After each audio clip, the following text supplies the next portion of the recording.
Hi, I'm Andy Glass with WorkshopAddict.com. Today we're going to take a look at Woodpecker's latest one-time tool, the 6-inch and 24-inch marking gauge. Now the smaller one is your traditional marking gauge size, while the larger 24-inch is the panel marking gauge. These marking gauges have your traditional marking gauge wheel on them, but they also have an incorporated mechanical pencil. The mechanical pencil stores in the back end of each unit, both the 6-inch and the 24-inch. To access it, you just unscrew the knurled knob at the back end of the unit, and then the mechanical pencil is screwed into that knurled knob. So you unscrew it from the knurled knob, put the knurled knob back in the end of the unit, and then you can screw in the pencil portion to the rod portion of the marking gauge. You'll then need to rotate your fence to the alternate scale. This has two scales on it, one for the marking wheel and then one for the mechanical pencil. On the inch model or imperial model, it's going to be 1 32nd inch graduations. On the metric model, it's going to be 1 millimeter graduations. The fence on the 6-inch marking gauge is 3.5 inches long, and on the larger 24-inch panel gauge, it's 6.5 inches long. The bar itself is 3/4 inch in diameter, so it's pretty beefy and robust. It is something that has substance to grab onto, which is pretty nice. When the tool steel marking wheel gets dull in one spot, you can easily rotate it to a fresh section, and if the entire wheel gets dull all the way around, it can be sharpened by honing the flat surface on a stone or diamond plate. Using the optional spacers and the second marking wheel, you can lay down dual scribe lines in 1/16 inch increments from 1/8 of an inch to 1/2 inch all in one pass. This is perfect for traditional mortise and tenon work. Maybe you're doing some skinny hinges or anything that you want two lines within that range of 1/8 of an inch to 1/2 an inch. You can do that in one pass. Now, these units do not have a micro adjust, which is probably their biggest downfall to them. The large knurled locking knob features a built-in hex wrench to tighten or loosen the wheel cutter and the spacers. The knob has also a protective nylon tip to prevent marring the tool's bar. The scribe wheels can be used singly or in pairs, and the inch version includes two 1/8 inch thick scribe wheels and spacers for 1/8 inch to 1/2 inch spacing in 1/16 increments. And the metric version of the tool includes two 2.5 millimeter thick scribe wheels and spacers to create 5, 6, 8, 10, 12, and 14 millimeter spacings.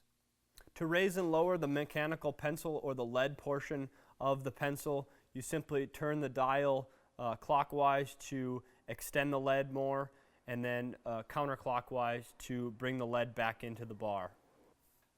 Now we've been testing this out for a couple days here, and we've tried to use the pencil and the marking wheel at the same time, or keep the pencil installed, and it definitely does work. Some of the lighter stuff, when you need more force, when you have two of the marking wheels in there, it's just easier and safer if you just take that out and store it on board into the rod. One of my biggest complaints with marking gauges and marking instruments is the fence and where they register off of. In my opinion here, the fence sizes to the size of the marking gauges are proportional and adequate to the task at hand.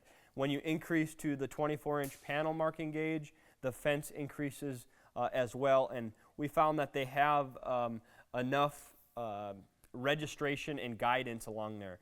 The marking gauges slide very nicely along there, just like your traditional marking knife. It's going to require a little bit of force. You're going to want to keep your blades nice and sharp, nice and honed up, and then it's a real treat with that pencil installed in these things, because there's very little effort. One thing we like to do is when we have the pencil installed, we like to angle it. For me, it's left-handed, so when I'm looking at the end of the tool, I like to angle it a little bit to the left. That way when I'm pulling it, it's kind of dragging instead of getting pointing where it's going, and I feel that just gives me a little bit smoother mark and less opportunities for the pencil to catch on the material. Both the 6 and 12-inch units are very well made. The traditional red anodizing that you see from all the Woodpecker tools, just each unit has the quality that you'd expect and come to know with Woodpeckers. Both the units do exactly what they're intended to do, whether you have the marking knife in there or the pencil. They make very nice, fine marking lines, or with the pencil, very crisp, clean, straight lines, whatever measurement or depth you guys have the fence set to. Obviously these units are dual purpose. They have the marking knife and the pencil. And some of other Woodpeckers products, like their T-squares, have the little holes for your pencil, and then you can slide that down. It does a very similar operation to what these do, but there's something about having the pencils installed in these marking gauges, especially the 24-inch panel marking gauge. It's a one-handed operation compared to the T-square. It's a two-handed operation. You have to have one on the square and one holding the pencil.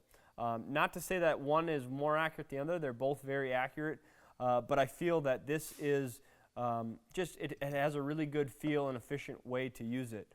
Whether you use that style operation or marking needs a lot, I'll certainly leave that up to you. But if you do mark joineries, things like that, if you use marking gauges a lot, check out the Woodpeckers. We think you might be interested in it.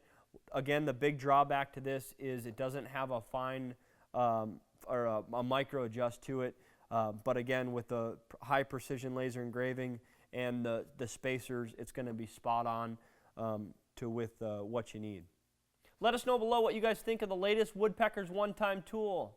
We strongly encourage you to follow us on social media as we do product review updates, project updates, and exclusive social media giveaways. I'm Andy Glass with Workshop Addict. Thanks for watching. I'll see you next time.